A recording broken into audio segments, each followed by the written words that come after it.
C'est avec une grande joie, empreinte de satisfaction, que je vous adresse mes cordiales salutations.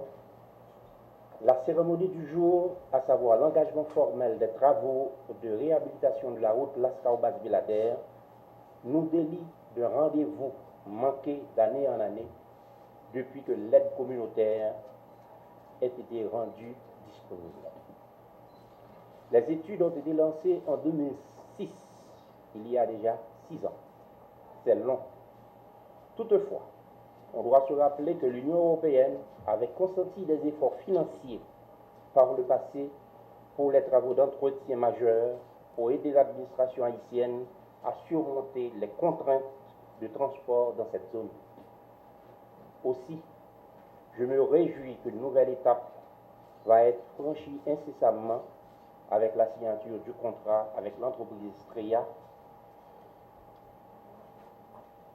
Il en était temps, vu que les usagers de la route avaient visualisé il y a déjà une dizaine d'années sa mise en chantier dans la continuité du tronçon Mirbalet-Lascaux-Basse avec le concours du même partenaire financier européen, à savoir la Commission européenne. La présence ici ce matin des ambassadeurs des pays membres de l'UE concrétise davantage l'engagement pris dans le cadre de la programmation financière et permet de contempler des lendemains meilleurs dans la réalisation du maillage routier du plateau central, dont l'inéquation handicape toujours le développement économique d'un espace reconnu à potentiel. Bien que l'accent soit bel et bien visible, soit porté sur l'amélioration des infrastructures routières, le programme routier se circonscrit essentiellement dans un cadre de cohérence globale de développement assuré par les études de mise en valeur du plateau central et d'aménagement du territoire que le SIAD a entrepris récemment. L'objectif final de base visant la valorisation de la production existante et son augmentation, notamment agricole, pour garantir un niveau appréciable d'autosuffisance alimentaire. Il importe avant tout d'assurer la viabilité des économies locales et régionales. La production agricole mérite d'être revalorisée par une ouverture vers les marchés de consommation sans négliger ses possibilités d'extension. À cet effet, nous allons entamer au plateau central un 4e contrat de travaux routiers. Je ne vais pas rentrer davantage dans les chiffres, je laisse le soin au chef de la délégation de le faire, de même que dans les détails techniques qui reviendra au titulaire du ministère des Travaux publics.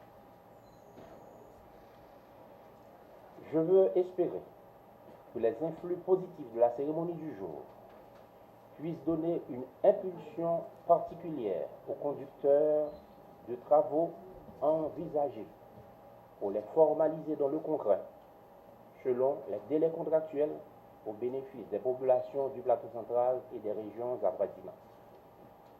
Mesdames, Messieurs, un grand merci à l'endroit des dirigeants européens pour leur accompagnement à l'administration et au gouvernement haïtien. Merci à tous les représentants des États membres de l'Union européenne pour leur compréhension à l'endroit du peuple haïtien. Un nouveau contrat de travail pour la route Lascaux-Basse-Villader d'un montant, où je veux le dire, de 23,5 millions d'euros, ce qui nous fait environ 30 millions de dollars, qui se veut simplement un reflet de compromis durable et permanent de l'Union européenne avec le développement d'Haïti. Je ne veux pas souligner, je crois qu'il n'a pas trop besoin de souligner l'importance que les réseaux routiers ont pour la création de richesses, pour le développement du pays, que ce soit au niveau de la débauche des produits agricoles, des échanges de biens et de personnes, d'accès aux services de base. Il s'agit évidemment d'un axe essentiel et central pour le développement du pays, sur lequel nous allons continuer à être engagés pour travailler aux côtés du gouvernement pour appuyer ces efforts pour développer le pays, efforts qu'il déploie avec beaucoup de courage et de détermination. Nous avons vu malheureusement lors du passage du cyclone Sandy les effets dévastateurs des phénomènes naturels sur les routes aussi. L'important, j'insiste, d'avoir un réseau routier solide et crédible, d'où aussi l'intérêt d'assurer l'entretien, élément dont je parlais tantôt. Je ne vais pas trop m'attarder, monsieur le ministre, simplement, si vous le permettez, remercier tout le monde qui est là aujourd'hui. L'ordinateur national et son équipe ont un excellent travail au niveau de la préparation des dossiers. Votre ministère, évidemment, pour notre partenariat efficace et continu. Les représentants du pays membres de l'Union européenne, évidemment, nous travaillons dans un esprit de partenariat avec eux. C'est des efforts conjoints que nous déployons. Et surtout, et je le dis à chaque fois, c'est leur argent que nous employons. L'Union européenne en tant que telle n'existe sans l'appui des États membres.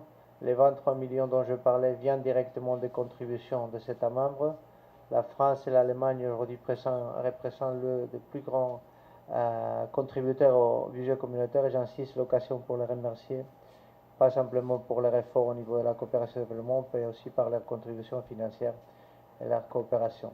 C'est un honneur qui m'échait de signer le contrat avec la firme Istria aujourd'hui dans le cadre de la réhabilitation de la route Las Caobas-Belader-Kachima. Et comme vous le savez, cette route va permettre de desservir, en fait, c'est une route de longueur de 30 km qui permettra quand même la connexion avec la frontière dominicaine et qui permettra le passage jusqu'à Elias Piñas, que mes amis dominicains connaissent bien. Et il faut dire aussi que ce financement rentre dans le cadre de l'appui, en fait, dans le cadre de ce qu'on appelle la PONTRA. C'est appui à la politique du secteur national de transport financé déjà par l'Union européenne. Et comme vous le savez déjà, l'Union européenne a financé déjà dans le cadre du plateau central plusieurs tronçons de route. Il s'agit déjà de la route nationale numéro 6, c'est-à-dire, comme vous le savez, ce qui partait en fait, qui part de Wanamek jusqu'au Cap, ce qu'on appelle la nationale numéro 6, qui passe devant Caracol. Il y a aussi, comme vous le savez, le tronçon qui avait été financé déjà de Port-au-Prince, Miobalais, qui constitue la RN3, et qui a de Miobalais arrivant à Inche, dont ces tronçons sont achevés.